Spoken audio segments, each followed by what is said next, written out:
Welcome back to the Hill of Roses, where we come once again to celebrate the best contributors to our united progressive movement.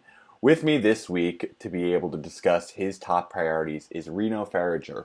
Reno, welcome to the program. Howdy. How are you doing today? Want to let the Rosebuds out there know a little bit more about yourself, where you're from, as well as what you do? Uh, I'm doing well, thank you. And I'm Reno Fahringer, as you said. I'm a student in North Carolina. I live in Graham, North Carolina, which is a rural area where we see a net loss of population quite often, and that's something I've been focused on quite a bit. The impacts of um, uh, drug criminalization in the area, and I would love to talk about this today. Yeah, no, I'm really glad to be able to have you on. When Reno signed up, he had told me that his top three priorities that he wanted to be able to discuss with me today is democracy reform, being able to revive our rural economies, as he just alluded to, as well as drug decriminalization. Reno, on that first subject of democracy reform, what led that to be one of your top priorities, as well as why do you think it's so important that that be one of our top priorities? Well, I think that's where everything starts. Without it, there's no way to get any progressive reform of anything enacted. Um, at a state level, at a local level, um, voters are really told not to interact with local elections. It's just not really encouraged that much, and change starts there. It doesn't. You can't just magically make everything happen by electing one president. I think it's very important, and we should make sure to have as much access to presidential ballot as possible. But I think we really need to make sure everyone becomes involved on a local level and has access to this so that we can enact widespread change. Yeah, I strongly agree with you on that sentiment. I do think it's a disservice that so much attention is solely paid to the presidential election, let alone getting all the way down to local elections. We ignore even congressional races on a national media level. I personally have advocated for a lot of local election reform. I helped my mom even run for town supervisor back in my hometown. So I strongly agree with you on having localized democracy reform be a priority. What do you think are some of the things that, in terms of democracy reform, we need to be seeing so that we can have higher participation in that local level? Okay, so to start off, I think we should um, have a widespread social change to put stress on the value of political involvement. I think a lot of people are feeling pretty hopeless when it comes to politics, and I think we need to just speak to people as not even necessarily people who are involved in politics, but people that have certain beliefs that we want implemented, and we know we have the power to do that. Say with high school classes, with college clubs, things like that, um, to make young people involved in the process. Um, I think when it comes to voting, a lot of people are turned away at the polls or not don't even arrive because of work and things like that. I think we need to designate every election day, every day that ballots are cast, for people to be able to do that and not have to worry about work, childcare, things like that. Um, Also, I think we need to what we need to do is uh, make it so that people can register to vote, same day registration, because people are if they once they make it there, if they're turned away, they really can't participate. And say where I live, for instance, there's a lot of gerrymandering and things like that that are meant to discourage people from participating in elections. And even if they manage to make it there, they're turned away. So I think those social change and same day registration are the basics. Now, when it comes to running for these office positions, a lot of people who do it are wealthy, affluent. They are able to do this, and people who need to rely on their job to put dinner on the table aren't necessarily encouraged to take these positions, even if that could be a totally good fit for them. And I think we should encourage more people to participate in these local governments. And I'm supporting Andrew Yang in this election, and his Democracy Dollars plan, if implemented on a local level, I think would make a huge difference here because um, these people-driven campaigns, they tend to attract a lot more, as you know, lower income support, people who don't necessarily have expendable money that they can just throw at a campaign they support. So I think we need to have that that democracy reform to provide essentially credits to go to these people's campaigns. Because as we saw with like AOC and her, the incumbent Democrat, he outspent her I think it was like 6 times. But if people are just able to get enough money there, the progressive candidate can stretch it out far enough to sweep the ballot box come election day. Yeah, no, I strongly agree. I think there's 2 central points you've really brought up there. The first being that we have to make it just plainly simple that people can vote and that there's not technicalities in terms of registering as a voter to be able to participate in our democracy. We shouldn't be making it harder to vote. We should be making it easier to vote. And I think the second part that you really touched on, and I wanted to kind of elaborate more upon, is really the economics behind democracy. How it's difficult for people who are in less affluent conditions to be able to actually be a candidate, be able to show up at the ballot box because they're working a job, be able to contribute to candidates. So in your mind, kind of economics and democracy are kind of tied hand in hand. A lot of this economic inequality that we've seen has been on the rise because our government is not working properly for us, and our democracy is not working because economically we're struggling to be able to participate in it. Yes. Which kind of in your mind is the chicken and egg in this situation? Where do we have to be looking first when we're making these reforms? Is it economically or is it democratically?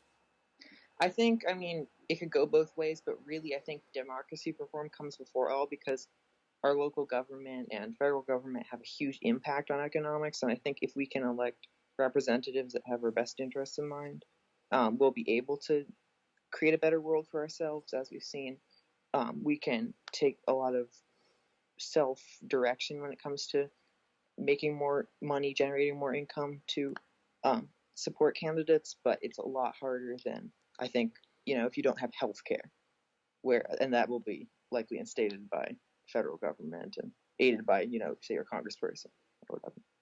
Yeah, that makes sense. And I kind of wanted to go into kind of your second topic a little bit too, in reviving the rural economies. One of the things that we've had in this kind of decade has been the rise of the Republican movement. They've been able to grow seats. They've been able to take the presidency after Obama's term. However, a lot of the communities that end up being Republican voters, these rural communities, don't end up being helped out in their democratic processes, and they're being economically left behind. Do you think that democracy is the reason why these communities are being left behind? Why do you think that these communities are being left behind? I think a lot of this right-wing kind of pseudo-populist movement has appealed to a lot of people, sort of like the way the pseudo-libertarian right-wingers have appealed to them, because they pinpoint the problem of the government programs not working. A lot of these programs instated by centrist Democrats that just don't work for those at the bottom. People like Biden, for instance, constantly talk about the middle class, the middle class. These people are below middle class, lower middle class at best, and they don't feel like anyone's speaking to them except for the people that say government bad, because really they feel like the government has failed them. However, this energy is being harnessed to put in place people who aren't actually benefiting the people who voted them in, obviously. And I think we need to have a Republican candidate and a progressive Democratic candidate say, hey, we actually can have hope, not I'm the guy pushing for the status quo and this is the guy pushing against the government. It's kind of the lesser of two evils here. So people are choosing the person who they think would be less bad. I think we also need, on a federal level, this is a little off topic, I'd say, but I think on a federal level, we need to make it so that we all can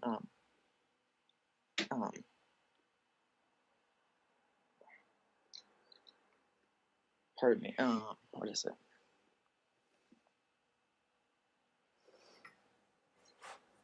So, in your opinion, when you were talking kind of about how these communities have been lost and not properly represented, how do you think we can take the actual message to these areas that we need to have this reform on a democracy level? I think a large effort that had been put forward when we took back the House was having H.R. 1 passed, the For the People Act, which had a lot of democracy reforms within it. However, this was stalled in the Senate by Mitch McConnell. How do you think we can best communicate with Republican voters that they are not having their best interests taken care of, and have a new message that for Democrats that they care about these rural economies? Well, what I was shorting out on right there, what I was going to say was we need to, first of all, stop stigmatizing Trump supporters, stop stigmatizing poor conservatives and saying, um, elitist slurs and things like that. I see Democrats, a lot of them, more, wealthy white Democrats, say in Chapel Hill, North Carolina, kind of fetishizing minorities and LGBT people, and then just completely defecating upon rural Southern voters. And I can only speak for this particular area. It could be similar in McConnell's district. I'm not sure, but I know that here we really need to embrace all kinds of people, sort of how I think Senator Sanders has done, and make sure that we can give everyone hope by saying, yes, you too are valuable. These programs can work for you too. It's not just about some a lot of people see as urban elites versus rural forgotten people. Yeah, I hear you there. And I know you said before that democracy reform is kind of the first step that we need to take compared to the economic portion to be able to create this reform. Let's say we get through the actual democratic reforms we want so that we can all have a government that's more representative of us. What do you think needs to be done to be able to help these rural economies be able to recover? Well, I think a huge part of it has to be with kind of cliche and only functional within possibly the next decade, but bringing back jobs. I know a lot of, say, Andrew Yang's messaging has it that it will be gone, but for now, we have a lot of still energy plants and things like that upon which a lot of people rely, that can be adopted by the federal government and then have jobs provided for people there. Say, an abandoned coal plant, we still need energy there. But we're shipping it in. Instead, we could do something sustainable. That, of course, only addresses a small amount of people, but in general, we can do a lot more from a federal level to bring back jobs. So I was looking into the federal jobs guarantee, and I think that actually its allotment for local funding for rural areas that otherwise wouldn't have funding would make the people living there a lot more confident in the federal government because they have some form of stability brought from that, and provide jobs in sustainable energy and things like that. Okay, so you would say you're an advocate for a federal jobs guarantee. I know there's kind of some debate on it, especially for people who identify as an Andrew Yang supporter compared to the Bernie supporters. Do you think that it should be administered from a federal level, this jobs guarantee, versus on a local level? I think on a federal level, it should be there should be a basic allotment of jobs for every district. Of course, in more urban areas, they'll have a lot more funding, so they can do a lot more with big universities, with city grids and things like that, and city parks and things like that. But when it comes to rural areas, they need it most because when it comes to a job that provides health care, has stable paycheck, those just don't exist in rural areas, and they have no financial backbone to bring it in. So it's needed at least a basic allotment of money for these rural areas like Graham, North Carolina. Yes. Yeah, no, I can understand that. At least the resource aspect to it. I think there's some debate about like the actual administration of a jobs guarantee, but I do agree that we need to be investing kind of across all communities and having a baseline of funding for all communities. I'd be curious to hear, in your opinion, why do you think we need to put more focus towards rural economies rather than necessarily the economy as a whole? I know, for example, there's a lot of attention given that the early states in the primary are more rural states, Iowa, New Hampshire, that's been given more attention than necessarily maybe urban economic policy. Do you think we should be focusing on specifically the rural economy? I think we need to revitalize both economies and make sure each form, be it urban or rural, works for the people that live there. But I think the worst thing is that despite urban living conditions being dismal for a lot of people, it's nearly universally dismal for anyone living under lower middle class in any rural area, simply because and I can't speak that much to the urban environment, but because of things like in the rural environment, like food deserts, traveling to educational opportunities, things like that is just so limited. And we're kind of told to stay in at least suburban areas, whereas with these rural areas, no one really wants to go there because there's not really anything to do, any places to go. It just doesn't. It just seems like an afterthought, and people don't want to invest in it. I think what we need to do is make it so that we're creating jobs, and then there are people living there around it, businesses starting up, so we can also spread out. Right now, we're too concentrated in urban environments, and people need to be able to move where they want to go without the stigma, without the impossibility of other times of moving to those rural areas. Yeah, I strongly agree with you on that point about concentration. I agree that we should be putting focus on rural economics because, frankly, when you have this kind of contrasting problem of lack of opportunity in rural environments and lack of cost control in urban environments, Yeah. one of the best ways to be able to handle that is redistribute to the rural environment so that there's more opportunities given there. And because there's more opportunities given there, there's less demand on the urban environments, and therefore costs get controlled as well. So yeah, it's a pressure valve. Exactly, it's a pressure valve. And that's one of the reasons why when I was having my conversation the other day with Marcus, as well as I think we had this conversation on a lot of all the topics when we talk about poverty in general, really focusing on rural communities helps everyone because it helps Yes. both sides of the coin. So what do you think could be done on both addressing this rural economic issue of inequality as well as this democratic reforms? What can be done by those that are watching currently to be able to actually be a proper advocate for those issues? Well, I mean, first off, I think just at least figure out who's in your district and who you can vote for come election day. Make sure you're able to vote for um, representatives who represent your values. And if there aren't any, a lot of people are probably apprehensive about doing so, but run for office. Um, it makes a huge difference, and just at least having a voice out there for some representing something different. For instance, Andrew Yang, even if he doesn't win, he's gotten so many ideas out there on a national level, bringing universal basic income from net unfavorable to favorable. For instance, if you can get someone locally who's pushing for something like UBI or jobs guarantee or things like this, even if they don't win, you've gotten that idea out there. You pushed, say, the winning Democrat to the left, things like that. People have demands. People have standards now. They have an idea that there's some form of hope. What else can be done? Well, I think we need to definitely get over social apprehension as stigmatizing poor rural people, and knowing that if you're, like I said, in an urban environment and it's not working out, you can't afford it, you really can go to a rural area. You won't need, your rent won't be through the roof.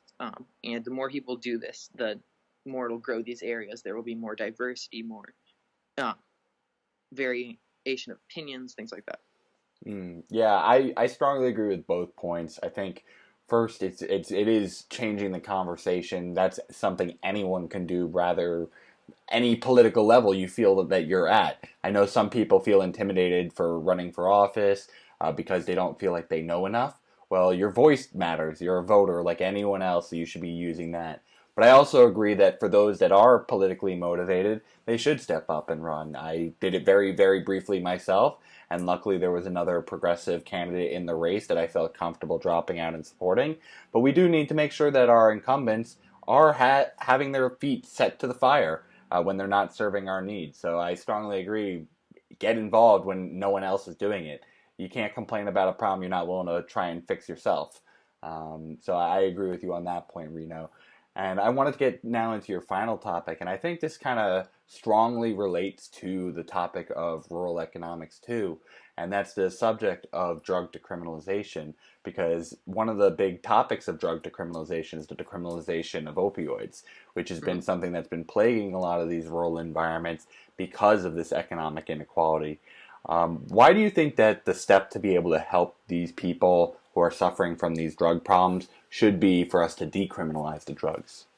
Well, so many people are completely apprehensive to seek treatment, to talk about their problem with anyone, simply because who knows, you might be talking to someone that will down the road, rat on you, and you'll end up in prison, in jail for an inordinately long amount of time, simply because of possession of some small amount of marijuana, some small amount of opiates. It's pretty ridiculous. And fortunately, in Alamance County, the opiate crisis isn't that bad. But when it comes to jailing for drug possession, drug usage in general, it is pretty high.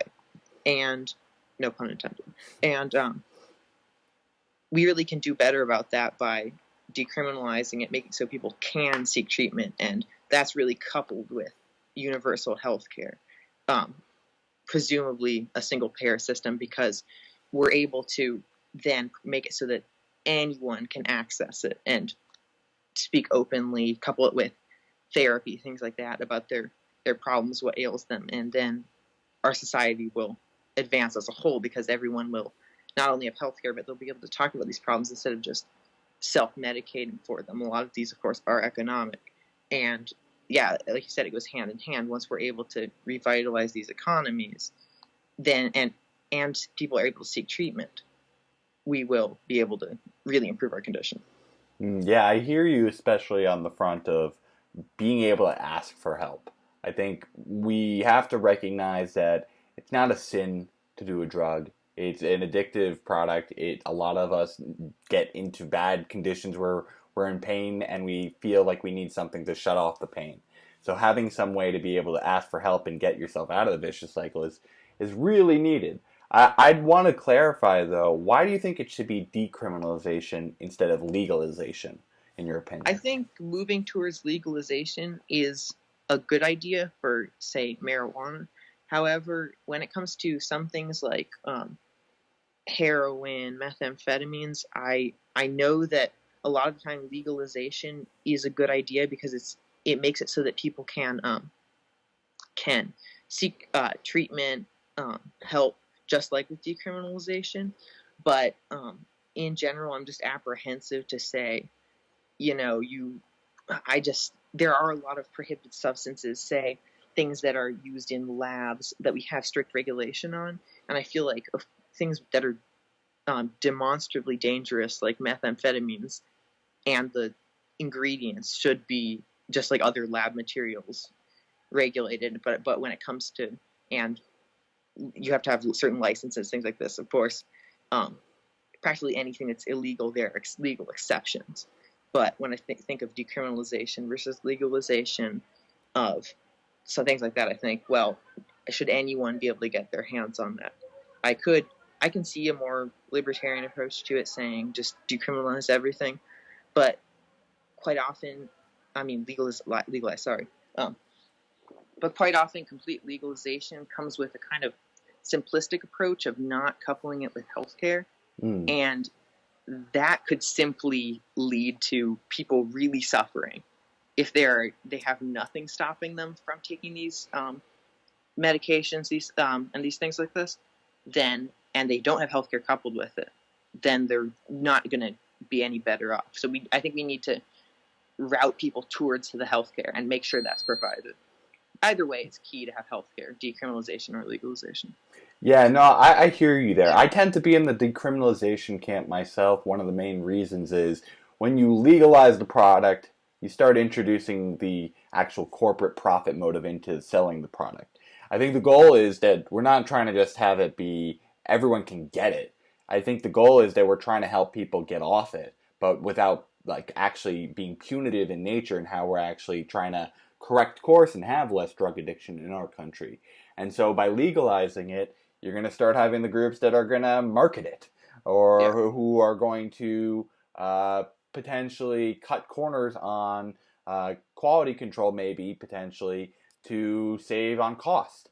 And as we've seen quite clearly, these big pharma companies, these are now, they essentially got millions of people addicted because of this profit motive, and then now they're scooping up, marijuana farms and infusing them with mystery stuff, and just to do the same thing again. And we need to make sure that people are educated about their health. And this might be somewhat controversial, but for a lot of people, marijuana is not a healthy choice. And I think we need, even with food, with fast food, things like that, we need to be a lot stricter on what we're allowed to market. And I think a lot of these things, it comes down to the profit motive. I strongly agree with you there. One thing I'd be curious to note is, I know we've been talking about opioids and we've been talking about marijuana, but do you think that this decriminalization should be across the board for all types of drugs, hallucinogens, stimulants, etc.? Yes, I do, because no matter what, the criminalizing it is never a solution. It just shows no benefits that I've seen. I'm open to input that illustrates how jailing someone for using a drug helps, but from what I've seen, providing health care and economic stability are far more effective. Yeah, no, I can understand that point of view. I think it really, at the end of the day, it's a health crisis. It's not an ethics crisis that we need to be locking people away for. With that being said, how do you think we can be proper advocates for this? I know a lot of people tend to be a little skittish about being an activist for this because it comes with the appearance that they themselves might be a druggie and they're just trying to get this decriminalized or legalized because they want to use it without criminal penalties. How do you think we can be more effective advocates and make people feel more comfortable being advocates?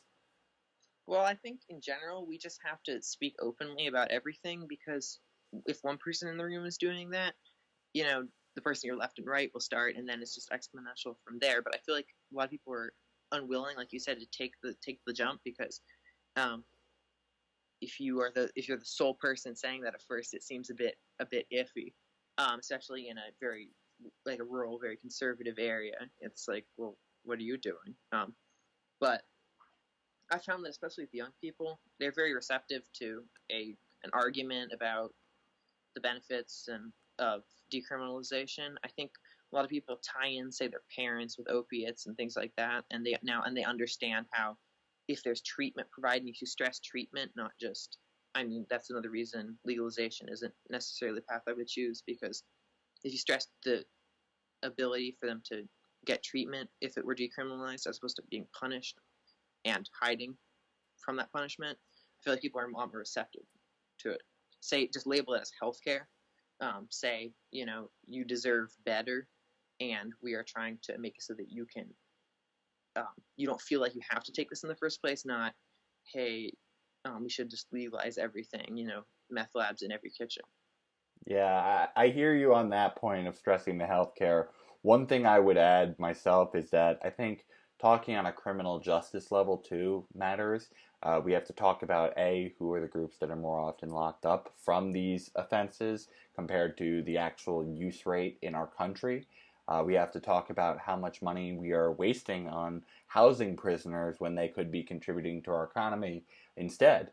So I think there's a economic point to be had about having a healthier population and a less incarcerated population when it comes to decriminalization as well.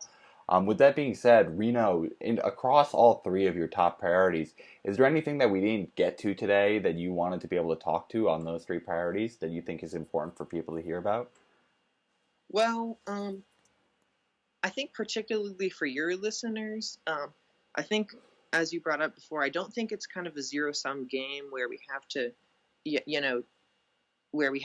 choose from a select amount, choose one thing from a selective amount of options. I think, like the federal jobs guarantee and UBI can completely go in tandem, I think, and same with the $15 minimum wage, or gradually, bringing it up to the same thing inflation would have it at for $7.25 in 2009, whatever that is, like 11 or 12.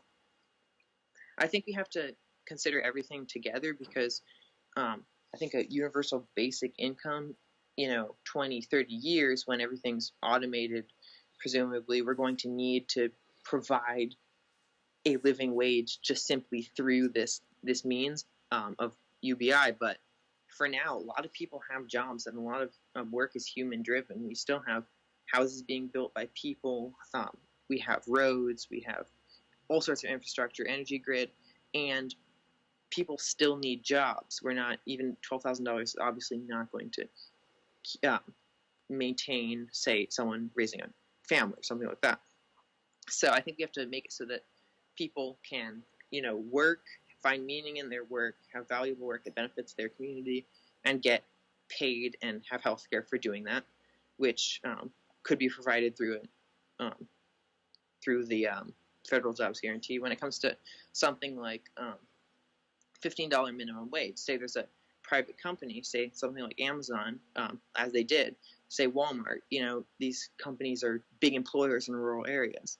I think they need to make sure that they're serving their community because they rely solely on that community, and that community relies solely on them for products, for job opportunity, and the company's making millions off of them. So I think they need to put some of it back as opposed to just sucking it out. And then with UBI, of course, these companies that are making all this money will be paying into that, and it'll cycle back as well. But I think people need to have meaningful work no matter what, as long as work is still dominant. We can't just write off work right now and say, that's just something of the past, because it really isn't, especially in rural areas where there are very conventional jobs being done by a majority of people. Yeah, I strongly agree with your holistic point that we can't be just seeing platforms of candidates as mutually exclusive. As voters, we have the responsibility to advocate for our own personal politics, and that doesn't have to be 100% aligned with any of the candidates. In fact, it's better, as a party, usually what happens is the candidates work together to combine their platforms into one even better platform, hopefully. So I do agree with that holistic point. I may not personally agree with a jobs guarantee on a federal level. I do think there is value on having a jobs guarantee administered on a state or local level.